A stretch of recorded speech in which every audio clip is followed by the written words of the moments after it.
এমন দৃশ্য দেখে হঠাৎ মনে প্রশ্ন আসতেই পারে, ডিম কেন ছুটছে সবাই? হয়তো ডিমকেই অস্ত্র বানিয়েছে লোকজন। ডিমের পাশাপাশি আছে ময়দা, দুয়ে মিলে এক ধুমধুমার কাণ্ড। যাদের পুরো গায়ে ময়দা মাখা তাদের বলা হয় এলস অ্যান্ড ফ্যারিনেটস। তারা এক একজন যোদ্ধা। অবস্থা দেখে সত্যি সত্যি যুদ্ধ মনে হলেও এটি আসলে স্পেনের ঐতিহ্যবাহী এক উৎসব। গ্রামের সবাই বেশ আনন্দ সহকারে প্রতি বছর এই উৎসব পালন করে, যেখানে ডিম আর ময়দা থাকতেই হবে।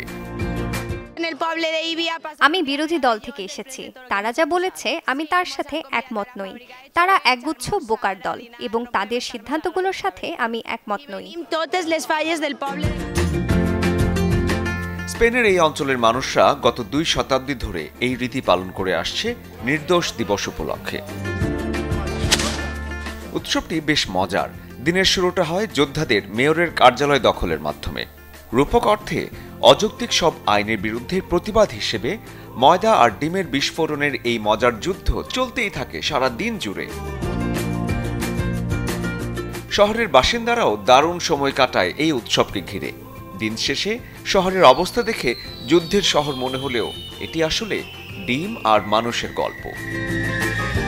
শরীফুল হক, চ্যানেল 24।